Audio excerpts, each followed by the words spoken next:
Gênesis capítulo 29. Jacó encontra-se com Raquel. Então Jacó seguiu viagem e chegou à Mesopotâmia. Certo dia, olhando ao redor, viu um poço no campo e 3 rebanhos de ovelhas deitadas por perto. Pois os rebanhos bebiam daquele poço, que era tapado por uma grande pedra. Por isso, quando todos os rebanhos se reuniam ali, os pastores rolavam a pedra da boca do poço e davam água às ovelhas. Depois recolocavam a pedra em seu lugar sobre o poço. Jacó perguntou aos pastores: Meus amigos, de onde são vocês? Somos de Harã, responderam. Vocês conhecem Labão, neto de Naor? Perguntou-lhes Jacó. Eles responderam: Sim, nós o conhecemos. Então Jacó perguntou: Ele vai bem? Sim, vai bem, disseram eles. E ali vem sua filha Raquel com as ovelhas. Disse ele: Olhem, o sol ainda vai alto e não é hora de recolher os rebanhos. Deem de beber as ovelhas e levem-nas de volta ao pasto. Mas eles responderam: Não podemos, enquanto os rebanhos não se agruparem e a pedra não for removida da boca do poço. Só então daremos de beber às ovelhas. Ele ainda estava conversando quando chegou Raquel com as ovelhas de seu pai, pois ela era pastora. Quando Jacó viu Raquel, filha de Labão, irmão de sua mãe, e as ovelhas de Labão, aproximou-se, removeu a pedra da boca do poço e deu de beber às ovelhas de seu tio Labão. Depois Jacó beijou Raquel e começou a chorar bem alto. Então contou a Raquel que era parente do pai dela e filho de Rebeca, e ela foi correndo contar tudo a seu pai. Logo que Labão ouviu as notícias acerca de Jacó, seu sobrinho, correu ao seu encontro, abraçou-o e o beijou. Depois levou-o para casa, e Jacó contou-lhe tudo o que havia ocorrido. Então Labão lhe disse: Você é sangue do meu sangue. O casamento de Jacó. Já fazia um mês que Jacó estava na casa de Labão, quando este lhe disse: Só por ser meu parente você vai trabalhar de graça? Diga-me qual deve ser o seu salário. Ora, Labão tinha 2 filhas. O nome da mais velha era Lia, e da mais nova Raquel. Lia tinha olhos meigos, mas Raquel era bonita e atraente. Como Jacó gostava muito de Raquel, disse: Trabalharei 7 anos em troca de Raquel, sua filha mais nova.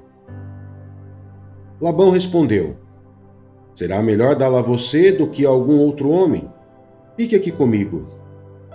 Então Jacó trabalhou 7 anos por Raquel, mas lhe pareceram poucos dias pelo tanto que a amava.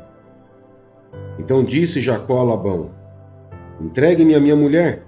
Cumpri o prazo previsto e quero deitar-me com ela. Então Labão reuniu todo o povo daquele lugar e deu uma festa. Mas quando a noite chegou, deu sua filha Lia a Jacó, e Jacó deitou-se com ela. Labão também entregou sua serva Zilpa, a sua filha, para que ficasse a serviço dela. Quando chegou a manhã, lá estava Lia. Então Jacó disse a Labão: Que foi que você me fez? Eu não trabalhei por Raquel? Por que você me enganou? Labão respondeu: Aqui não é costume entregar em casamento a filha mais nova antes da mais velha. Deixe passar essa semana de núpcias e lhe daremos também a mais nova, em troca de mais 7 anos de trabalho. Jacó concordou. Passou aquela semana de núpcias com Lia e Labão lhes deu sua filha Raquel por mulher. Labão deu a Raquel sua serva Bila, para que ficasse a serviço dela. Jacó deitou-se também com Raquel, que era a sua preferida, e trabalhou para Labão outros 7 anos. Os filhos de Jacó. Quando o Senhor viu que Lia era desprezada, concedeu-lhe filhos. Raquel, porém, era estéril. Lia engravidou, deu à luz um filho e deu-lhe o nome de Ruben, pois dizia: O Senhor viu a minha infelicidade. Agora, certamente o meu marido me amará. lhe engravidou de novo, e quando deu à luz outro filho, disse: Porque o Senhor ouviu que sou desprezada, deu-me também este, pelo que o chamou Simeão. De novo engravidou, e quando deu à luz mais um filho, disse: Agora, finalmente, meu marido se apegará a mim, porque já lhe dei 3 filhos. Por isso, deu-lhe o nome de Levi. Engravidou ainda outra vez, e quando deu à luz mais outro filho, disse: Desta vez louvarei o Senhor. Assim deu-lhe o nome de Judá. Então parou de ter filhos. Mateus, capítulo 28. A ressurreição. Depois do sábado, tendo começado o primeiro dia da semana, Maria Madalena e a outra Maria foram ver o sepulcro. Eis que sobreveio um grande terremoto, pois um anjo do Senhor desceu dos céus, e chegando ao sepulcro, rolou a pedra da entrada e assentou-se sobre ela. Sua aparência era como um relâmpago, e suas vestes eram brancas como a neve. Os guardas tremeram de medo e ficaram como mortos. O anjo disse às mulheres: Não tenham medo. Sei que vocês estão procurando Jesus, que foi crucificado. Ele não está aqui. Ressuscitou como tinha dito. Venham ver o lugar onde ele jazia. Vão depressa e digam aos discípulos dele: Ele ressuscitou dentre os mortos e está indo adiante de vocês para a Galiléia. Lá vocês o verão. Notem que eu já os avisei. As mulheres saíram depressa do sepulcro, amedrontadas e cheias de alegria, e foram correndo anunciá-lo aos discípulos de Jesus. De repente, Jesus as encontrou e disse: Salve! Elas se aproximaram dele, abraçaram-lhe os pés e o adoraram.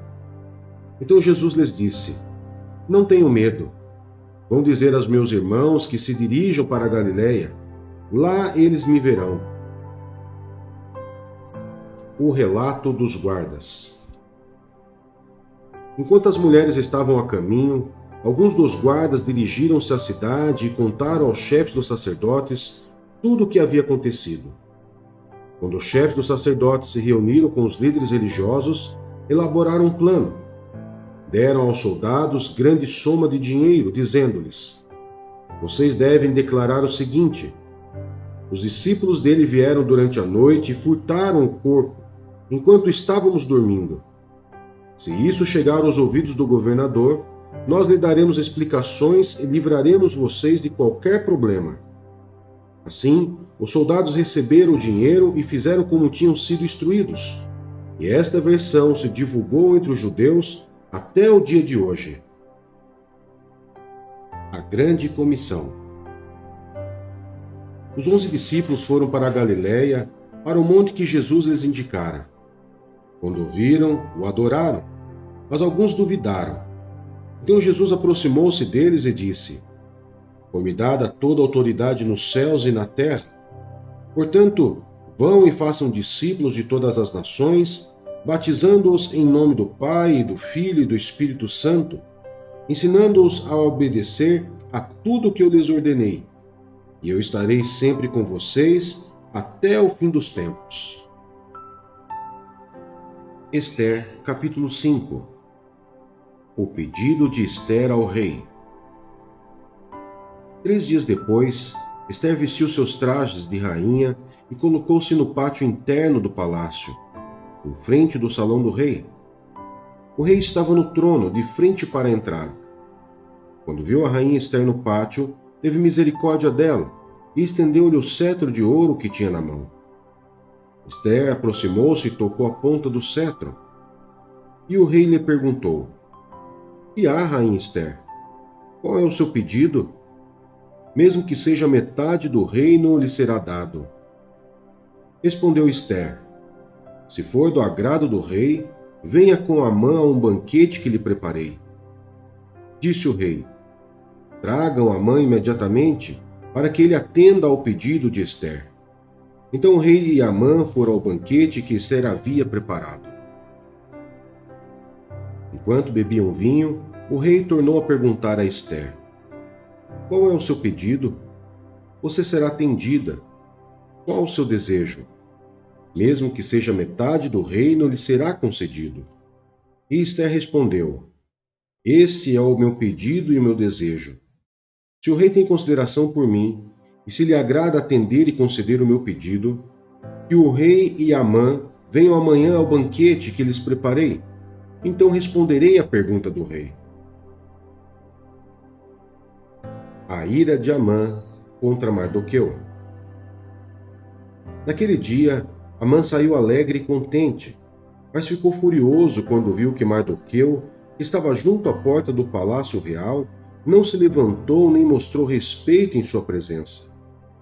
Amã, porém, controlou-se e foi para casa. Reunindo seus amigos e Zeres, sua mulher, Amã vangloriou-se de sua grande riqueza, de seus muitos filhos e de como o rei havia honrado e promovido acima de todos os outros nobres e oficiais. E acrescentou Amã: Além disso, sou o único que a rainha Esther convidou para acompanhar o rei ao banquete que ela lhe ofereceu. Ela me convidou para comparecer amanhã com o rei. Mas tudo isso não me dará satisfação enquanto eu vir aquele judeu Mardoqueu sentado junto à porta do palácio real. Então Zeres, sua mulher, e todos os seus amigos lhe sugeriram: Mande fazer uma forca de mais de 20 metros de altura, e logo pela manhã peça ao rei que Mardoqueu seja enforcado nela.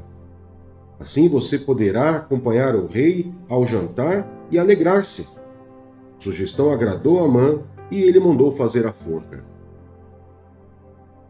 Atos dos Apóstolos, capítulo 28. Paulo na ilha de Malta. Uma vez em terra, descobrimos que a ilha se chamava Malta. Os habitantes da ilha mostraram extraordinária bondade para conosco. Fizeram uma fogueira e receberam bem a todos nós, pois estava chovendo e fazia frio. Paulo ajuntou um monte de gravetos. Quando os colocava no fogo, uma víbora, fugindo do calor, prendeu-se à sua mão. Quando os habitantes da ilha viram a cobra agarrada na mão de Paulo, disseram uns aos outros: Certamente este homem é assassino, pois, tendo escapado do mar, a justiça não lhe permite viver. Mas Paulo, sacudindo a cobra no fogo, não sofreu mal nenhum. Eles, porém, esperavam que ele começasse a inchar ou que caísse morto de repente. Mas, tendo esperado muito tempo e vendo que nada de estranho lhe sucedia, mudaram de ideia e passaram a dizer que ele era um deus. Próximo dali, havia uma propriedade pertencente a Públio, o homem principal da ilha. Ele nos convidou a ficar em sua casa e por 3 dias bondosamente nos recebeu e nos hospedou. Seu pai estava doente, acamado, sofrendo de febre e desinteria. Paulo entrou para vê-lo e, depois de orar, impôs-lhe as mãos e o curou. Tendo acontecido isso, os outros doentes da ilha vieram e foram curados. Eles nos prestaram muitas honras e, quando estávamos para embarcar, forneceram-nos os suprimentos de que necessitávamos. A chegada a Roma. Passados 3 meses, embarcamos num navio que tinha passado o inverno na ilha. Era um navio alexandrino que tinha por emblema os deuses gêmeos, Castor e Polos. Aportando em Siracusa, ficamos ali 3 dias. Dali partimos e chegamos a Régio. No dia seguinte, soprando o vento sul, prosseguimos, chegando a Putéoli no 2º dia. Ali encontramos alguns irmãos que nos convidaram a passar uma semana com eles. E depois fomos para Roma. Os irmãos dali tinham ouvido falar que estávamos chegando e vieram até a praça de Ápio e as 3 Vendas para nos encontrar. Vendo-os, Paulo deu graças a Deus e sentiu-se encorajado. Quando chegamos a Roma, Paulo recebeu permissão para morar por conta própria, sob a custódia de um soldado. A pregação de Paulo em Roma. 3 dias depois, ele convocou os líderes dos judeus. Quando esses se reuniram, Paulo lhes disse: Meus irmãos, embora eu não tenha feito nada contra o nosso povo nem contra os costumes dos nossos antepassados, fui preso em Jerusalém e entregue aos romanos. Eles me interrogaram e queriam me soltar, porque eu não era culpado de crime algum que merecesse pena de morte. Todavia, tendo os judeus feito objeção, fui obrigado a apelar para César, não, porém, por ter alguma acusação contra o meu próprio povo. Por essa razão, pedi para vê-los e conversar com vocês. Por causa da esperança de Israel, é que estou preso com essas algemas. Eles responderam: não recebemos nenhuma carta da Judéia a seu respeito, e nenhum dos irmãos que vieram de lá relatou ou disse qualquer coisa de mal contra você. Todavia, queremos ouvir de sua parte o que você pensa, pois sabemos que por todo lugar há gente falando contra esta seita. Assim combinaram encontrar-se com Paulo em dia determinado, indo em grupo ainda mais numeroso ao lugar onde ele estava.